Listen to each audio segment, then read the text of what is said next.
Okay, so let's go ahead and fight the Behemoth. I think what I'm after is this Fester Bloom Leaf, which means I need to get legendary rating. So, no goofing around, so to say. So, I did change my faction over to Sanctuarium because it's what I like, and it's going to give me lots of defense, so I can go tanky with blood and spears. So let's go ahead and change my sigils because I may not be perfectly equipped. Yeah, so and also for all the other additional sigils, which give even bigger buffs, they all unlock at intelligence 15, 18, 25, 34, and 38, and 42. So I'm nowhere close to intelligence 15, so I'm not going to be worrying about that. So we'll just leave it at that for now. Yes, let me go get some gnomes. This should be very easy to get some gnomes. Gnomes. Here we go. Gnomes. It was the first one with Simulia. So we can just skip the story and go straight to the gnomes. And all we're going to do is save them. That'll get us the life essences as we need. I cannot stress enough how much sigils matter in this game. It really is your armor. I imagine trying to do Monster Hunter without any armor and just upgrading your weapon. It's possible, but you're going to be handicapping yourself by quite a bit.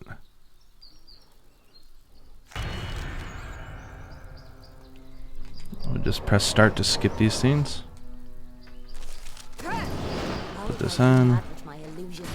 Grab our spear and let's go.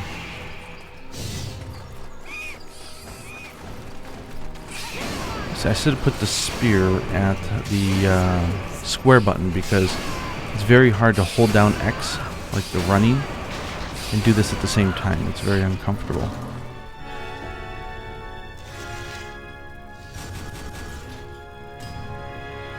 There we go, legendary sorcerer.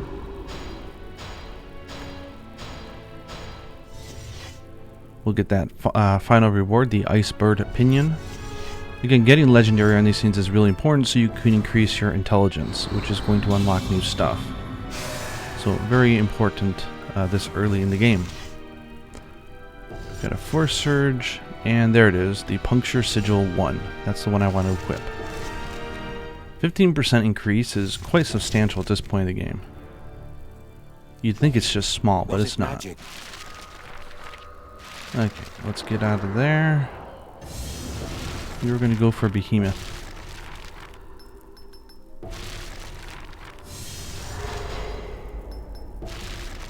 Arm yourself. And we'll go down to this one. Okay, so we've got plus 20% because we got Divine Arm 1, and we get an additional 3 because of the resonance of this spell, which is nice. We could increase our Blitz, or we can keep our healing up. It's a tough one, isn't it? I think I'll leave it at that. Good. I think we're ready to fight. So one thing I like to do personally is, let me quick support spell over. I should have done that first. Is these things here. Oof. You see how they turn you to stone? Those really annoy me. You can like jiggle on your controller now, mash buttons so to say, to get out of it. These are going to get in the way, so I want to get rid of these before I go near the boss. That's good. So we got rid of those. I don't think there's any other ones. What is this?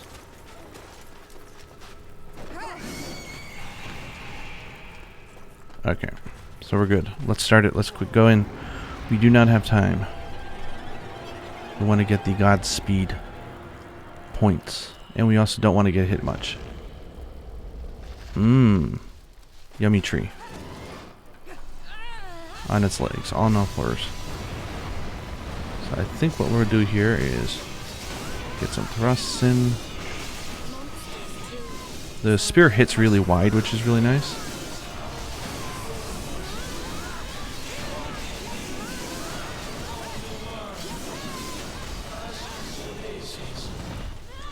Where's the other curse part? Behemoth up there. Okay, so let me move over here, which is good.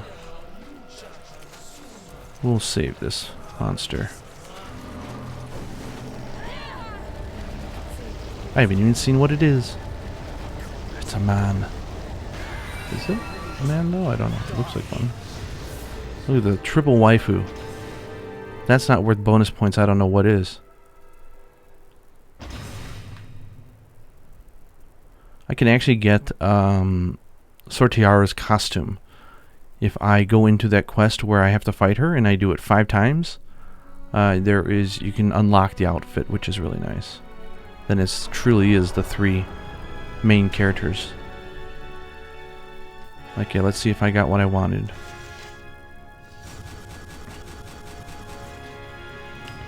That's a lot of points.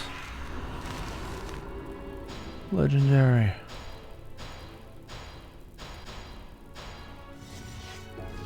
There it is. So it wasn't even the one that I thought I needed to get. Right here, the Starveling's Fruit. It heals you and also gives you an additional attack. But if you throw one of the apples into the tree, I'll show you guys, and then eat the fused apple, you'll get a pretty nice buff. At late levels, it's an incredibly huge buff, but it increases your attack power. And since you guys are sticking around for this extra grind, I'm going to show you something dirty after this that I don't recommend you do. But I'm going to probably end up utilizing it a little bit in this playthrough only because this is not my main save. This is not my main game. That's the Japanese version. So for this one, I just kind of want to get through the story so I can share it with you guys. So what I normally do is I'll start by summoning the tree. We can pick up fruit. Oh, it only has 1 because it's still low level. Okay, never mind. And we will hold that down to get additional attack. We'll get our quick movement up, and we'll put on armor.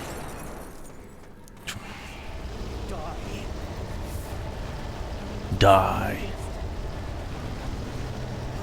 Oh wait, no, I don't want to do that. I was just teasing him.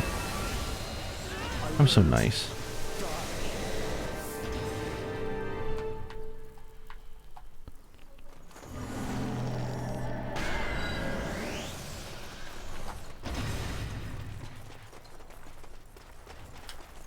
Oh, did we end up killing him? Yeah, we sacrificed him. I think I had started it too early and then Semilia finished it off.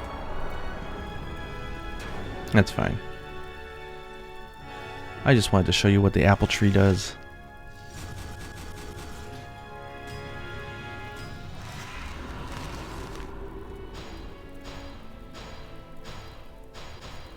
Yeah, so if you notice, the faction rewards here are just completely random. So this is a frost spear. I was really hoping for the heat one.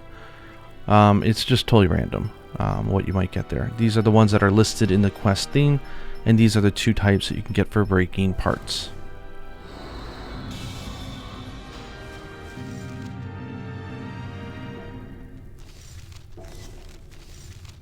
Yeah, so we can rewrite the journal, because remember in the journal it said that we had saved him, and now it says that we have not saved him. And that's where you see these branching paths. If we, for example, this is the carnivorous slime, we can either save it and get this quest, or we can sacrifice it and get this quest. So we'll be doing both. So I did say I would show you something shady, for those of you who really want to use it maybe one day. But for these phantom quests, I'm just going around looking for blue orbs, so that I can restore the quest. I kind of like it because you get this idea like, I wonder what I'm going to unlock, because you can't really see. It's kind of exciting. There's only a few of them in the game. Sorry, I already knew who that is because I've played this game.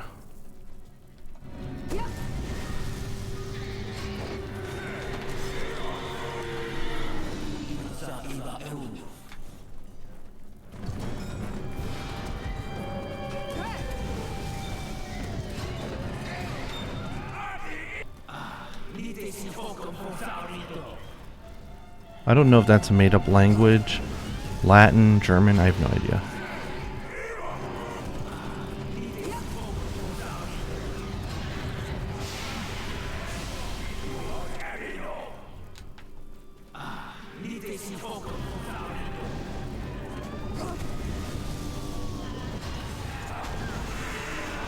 Yeah, unscathed quest.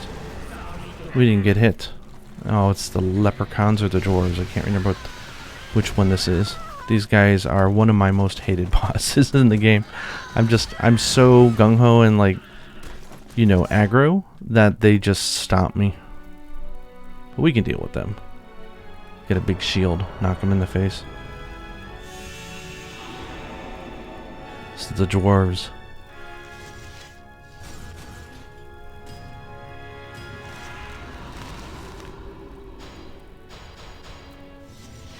Oh, this is good. I can show you guys this. So we earned the Saint's Testament. So this is a fun item that you can get that's used for fusing to make new different spells. They do say that it's used to temporarily switch to Sanctuarium, and you can use it like a regular spell. I don't think anybody actually does that. Let me show you what that does, and then we'll wrap this up and get ready for the next episode, which is going to be finally going into the main story with Magusar. Should be exciting.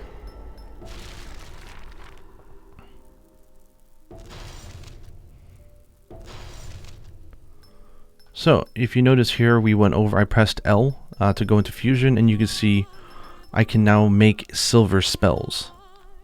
So I'm going to be starting to break into an area where I can get the next grade, which is really good, because they're much more powerful than the regular ones. So I do want to have a spear that is silver.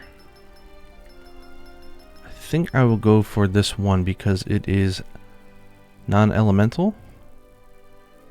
7 cast. Yeah, I like that. Let's create it. Okay. And for our weapons, I'll switch this out for the other spear.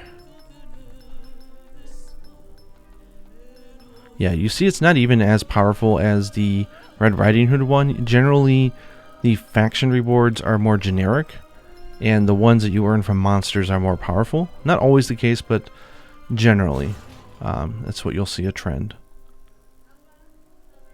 And we can't equip another one, because if you notice, we can only have 2 of one type. Unless we use a sigil that allows us to bypass that. So I think we're looking good here. Actually, let me change the order of these.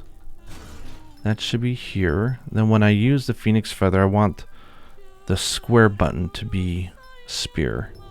So let's move these 2.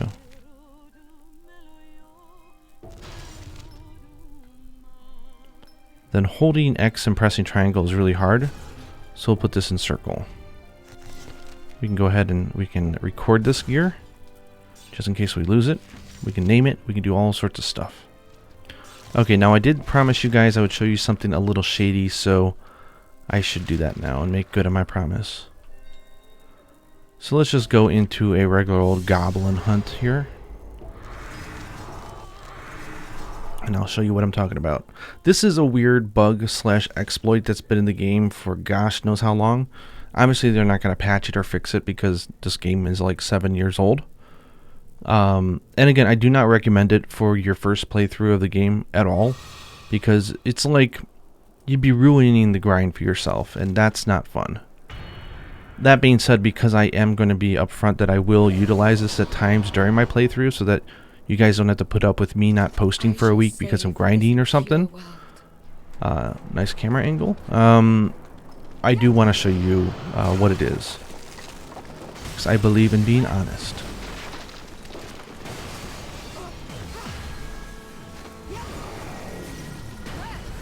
Actually, you know what I can do? I can probably spawn 2 of these things. Pick it up. Fuse it. And now we got a real big bonus. Health and Magic Surge.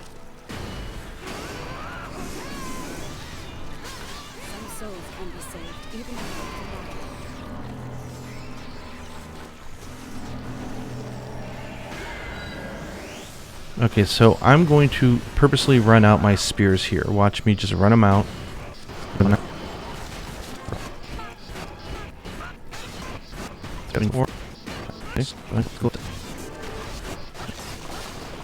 Oh, I didn't make it in time. But basically what you need to do is you just break a spell. I don't know how they didn't catch this in QA. It's so dumb and easy.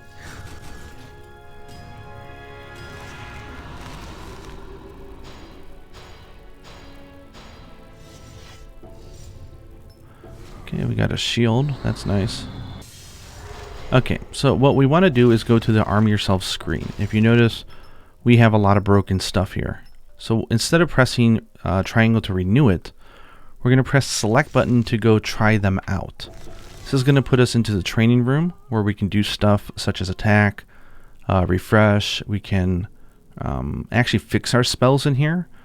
But then when we leave, it says, would you like to save the changes? And of course you're going to say no because you were just testing stuff out. But because of that, the game thinks you have two versions of the spell. At that point, there becomes a discrepancy. So what you want to do is, whoops, press start, go in here, and you do have to spend, though, the Lacrima to do this. So it's not free. Know that. So we've gone ahead and repaired these. Now all we have to do is quit and go back to journal. Go back to journal, yes. Reflect selected offering on page, no. It just means, you know, like if I change my offerings in the training room to other stuff, do I want that to be my set? And I don't. But because of that, the game seems to remember that they were broken on the main screen, so they are going to duplicate them. So now we go ahead and we renew them again. Again, we are paying for all this.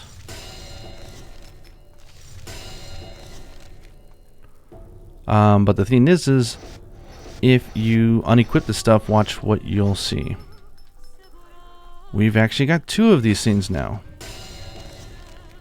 For the ones that were like level 2 to begin with, like this one, or level 1, we got two level 1s. Now make that level 2. With that one more time, we'll have a level 3. So it's a way to duplicate any offering that you have. Basically just for the cost of Lacrima.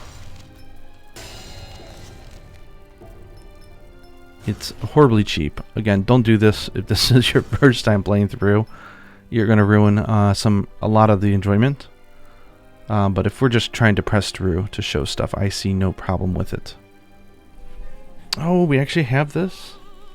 Actually, I want to put that on. This is nice. This creates a physical platform that we'll rise up on, which is great because it means that we can then reach higher parts, so we can break parts. It's really good. And where's my two spears?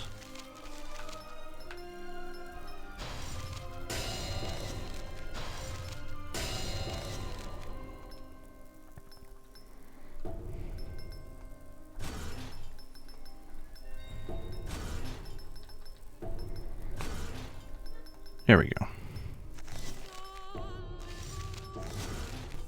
So yeah, cheesy way to level up stuff, and it works on rarity of any level. So yeah, kind of a crazy bug. Anyways, hope you guys enjoyed this long episode. Thank you for sticking around for the extra grind. And we're going to start going on to the main story with Magusar, which is super interesting in our next episode. Until next time, happy hunting.